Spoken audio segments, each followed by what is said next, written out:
Gentlemen, today the topic which I will be covering is basics of air conditioning. With last 20 years of experience where I had 2 tenures of MES, what I have found is the B&R officer, they are totally into the B&R, absolutely right, but however the knowledge of the E&M is little bit lagging. So, where the basics are required to be clarified to the G's and AG level. So, this lecture will be very useful. So, let us start. First is I would like to tell you what are the basic types of air conditioning systems. So, one is the unitary system and second is the central air conditioning system. Gentlemen, you must have seen the unitary systems are window ACs erstwhile, and nowadays which are more famous are the split AC system. And coming to the central air conditioning system, which are water chiller type and air cooler type. So, both these unitary system and central air conditioning system, basic cycle is vapor compression cycle, in which I will be further telling you the various applications of these cycles. Coming on to the application, gentlemen, the normal application of unitary system is where the limited scope is there, where for example household or some kind of restaurants or some kind of private homes or that kind of things, where we have this unitary type of system. Going for the central air conditioning system, gentlemen, we go when the area or the whole infrastructure has to be air conditioned, maybe in the summers or maybe heating requirement during the winters. Now, coming to the unitary system, gentlemen, I would just like to draw the system and tell you the basics of air conditioning. Initially, the first thing is we have evaporator, then we have compressor, then it comes to condenser, and from it comes to expansion valve and then back to evaporator. So, vapor compression system, gentlemen, consists of evaporator, compressor, the condenser and the, you can say, expansion valve. Now, what happens is here we are using the refrigerant. Refrigerant can be R12, R407 and various other which are CFC free nowadays, which are causing less pollution as well as less damage to the ozone layer. So, what happens in vapor compression system is, first of all, the refrigerant is compressed in the compressor, and this high temperature, high pressure refrigerant goes to the condenser, where in condenser this high pressure and high temperature refrigerant is cooled with the help of water. This is the another unit which the water is circulated in the condenser, it takes away the heat from the refrigerant. Now, this refrigerant is at a high pressure and with the temperature which is reduced due to the condensation.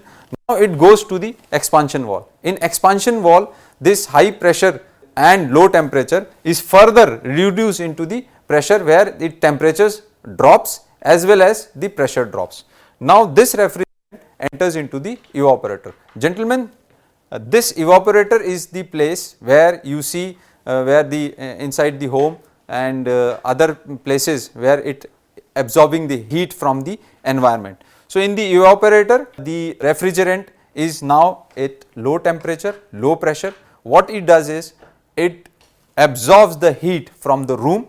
If the AC, this terminal is inside the room, for example, in what you can see in the split unit, the thing which is inside the room, it is a evaporator, it absorbs the heat, and now after absorbing the heat, gentlemen, this refrigerant again is turned into the gas. So, now this low pressure and high temperature refrigerant goes into the compressor, and again this compressor pumps, and this whole cycle is again repeated. So, this is the basics of the refrigeration and air conditioning cycle, which is vapor compression cycle.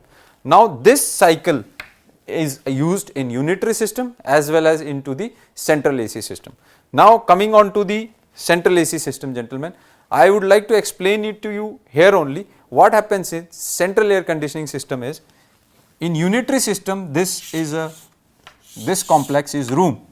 From here the blower blows the air and the room is cooled. However, in case of the central air conditioning system, I will name a few which we execute in various auditoriums or the hospitals or the missile sheds. What happens is, in the evaporator, the water tubes are circulated which are carrying the water.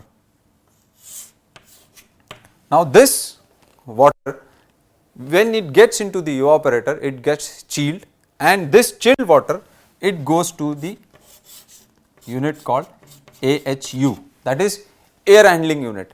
In air handling unit, gentlemen, a air is blower, that is from the FCU, it is called fan coil unit. So, what happens is, air is blown through the AHU on these chilled water tubes, and what happens thereby is this air and goes through the chilled water tubes, and this cold air is now circulated into the various places wherever you require air conditioning. For example, if it is ICU in case of the hospital, if it is the auditorium, or if it is the missile shed portion. So, this is how the concept is of the gentlemen is of the central air conditioning system. With this, I would like to finish my topic on basics of air conditioning system. Now, gentlemen, with this basics of air conditioning system, what we have learned today is, whenever we are executing any project, whether it is at the G level or whether it is at AG level, if it is the maintenance or is the execution or planning.